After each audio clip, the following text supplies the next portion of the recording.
Hello friends, एक बार फिर आप लोगों का हार्दिक स्वागत है मेरे इस वीडियो ट्यूटोरियल चैनल पर। मैं हूं रविंद्र और आज हम जावा प्रोग्रामिंग के अंतर्गत यूज़र से टू वैल्यूज़ इनपुट करा के उनका एडिशन स्क्रीन पर डिस्प्ले करवाने वाला प्रोग्राम सीखने वाले हैं। तो इसके लिए सबसे पहले हमें एक लाइब्रेरी इंक्लूड करना है, java.util.scanner। मैंने इंपोर्ट कीवर्ड के थ्रू इस लाइब्रेरी को इंक्लूड करवाया है और इसके बाद हम बनाएंगे क्लास ऐड नाम की। इसके बाद हमें एक मेन फंक्शन बना लेना है और सबसे पहले हमें इस मेन फंक्शन के अंतर्गत 3 वेरिएबल्स लेने हैं, 2 इनपुट के लिए और 1 आउटपुट के लिए। तो मैंने यहाँ पे वेरिएबल्स डिक्लेयर किए हैं जो कि इंटीजर टाइप के हम लेने वाले हैं, a, b और c। इसके बाद हम स्कैनर क्लास का एक ऑब्जेक्ट बनाएंगे। तो इसके लिए मैंने स्कैनर क्लास का स्टेटमेंट लिखा हुआ है, scanner OB is equal new scanner system dot इन। यहाँ पर मैंने OB नाम का ऑब्जेक्ट बनाया है स्कैनर क्लास का और इसके बाद इसके आर्ग्यूमेंट में मैंने पास किया है सिस्टम डॉट इन।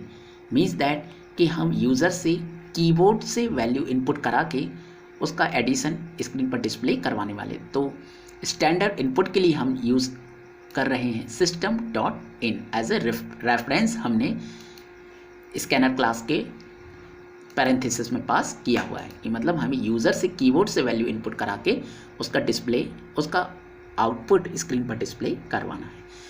अब यूज़र को एक मैसेज हम यूज़र की स्क्रीन पर हम एक मैसेज प्रिंट करवाएंगे। उसके लिए हमने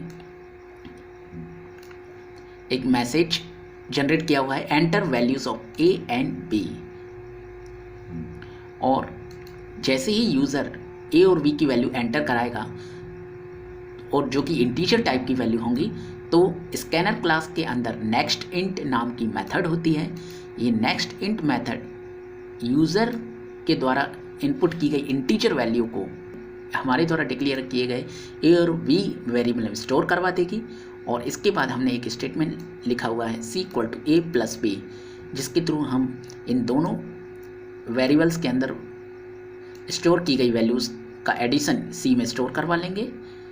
और इसके बाद हम system.out.println मेथड के थ्रू हम एक मैसेज के साथ C की वैल्यू को स्क्रीन पर डिस्प्ले करवा लेंगे। तो हम कुछ इस तरह से हमारा आउटपुट स्क्रीन पर डिस्प्ले करवाने वाले। Value of C is colon, यहाँ पे मैंने प्लस कॉन्केटिनेशन ऑपरेटर लगाया हुआ है जो कि स्ट्रिंग और न्यूमेरिकल वैल्यू को कंबाइन करने के लिए यूज़ किया गया है। क्योंकि मैं स्टेटमेंट के साथ अपनी C के आउटपुट की वैल्यू को प्रिंट करना चाहता हूँ, तो इसलिए मैंने कॉन्केटिनेशन ऑपरेटर का यूज़ किया है जो कि स्ट्रिंग और न्यूमेरिकल वैल्यू को कंबाइन करेगा। यहाँ इसके बाद मैंने यहाँ पे मेन फंक्शन का ब्रैकेट क्लोज किया है और लास्ट में क्लास का ब्रैकेट क्लोज। इसके बाद हम अपने जावा के प्रोग्राम को सेव करेंगे। फाइल में जाके सेव एज पे जाके आप एक फ़ोल्डर बना लीजिए, जैसा कि मैंने C ड्राइव में बनाया हुआ है जावा प्रोग्राम नाम से। और इसके अंदर मैंने अपनी जावा की इस फाइल को सेव किया हुआ है। तो हम जावा की फ़ाइल को किस तरह से सेव करेंगे, फाइल का नाम लिखेंगे आप और उसके बाद आपको .java एक्सटेंशन लगाना है, जैसे कि हमारी फाइल जावा में सेव हो जाएगी। इसके बाद सेव बटन पर क्लिक कर देना है तो आपकी फ़ाइल सक्सेसफुली आपके द्वारा बनाए गए फोल्डर में सेव हो जाएगी।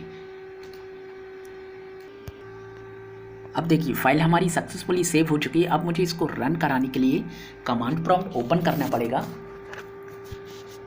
तो मैंने C ड्राइव के अंदर जावा प्रोग्राम्स नाम का फ़ोल्डर बनाया हुआ है जिसके अंदर मेरी जावा add.java नाम की फ़ाइल रखी हुई है। तो मुझे इसकी लोकेशन पे आने के लिए, इन सेटिंग्स से बाहर आने के लिए cd डॉट लिखकर इनसे बाहर आना होगा। और इसके बाद मुझे जाना है जावा प्रोग्राम्स फोल्डर के अंदर। तो मैं लिखूँगा cd स्पेस जावा प्रोग्राम्स। देखिए सक्सेसफुली हम इस फोल्डर के अंदर आ गए हैं। अब हमें एक कमांड लिखनी है, that is Java C space, और हम उस फाइल का नाम लिखेंगे जिसको हमें कंपाइल कराना है, दैट इज़ add.java। इसके बाद हम एंटर प्रेस करेंगे तो देखिए कोई एरर नहीं आया, मतलब सक्सेसफुली हमारी फाइल कंपाइल हो चुकी है। अब रन कराने के लिए मैं रन कमांड दूंगा, that is Java space class का नाम, जो कि हमारी ऐड नाम की क्लास है। अब जैसे ही मैं एंटर करूंगा तो ये देखिए हमें एक मैसेज मिलेगा स्क्रीन पर, enter values of A and B. तो मैं जैसे ही 2 वैल्यूज़ स्पेस के साथ एंटर करूंगा और जैसे मैं एंटर प्रेस करूंगा तो देखिए सक्सेसफुली हमारा आउटपुट स्क्रीन पर डिस्प्ले हो चुका है। 12 और 13 का एडिशन हमें 25 स्क्रीन पर मिल चुका है।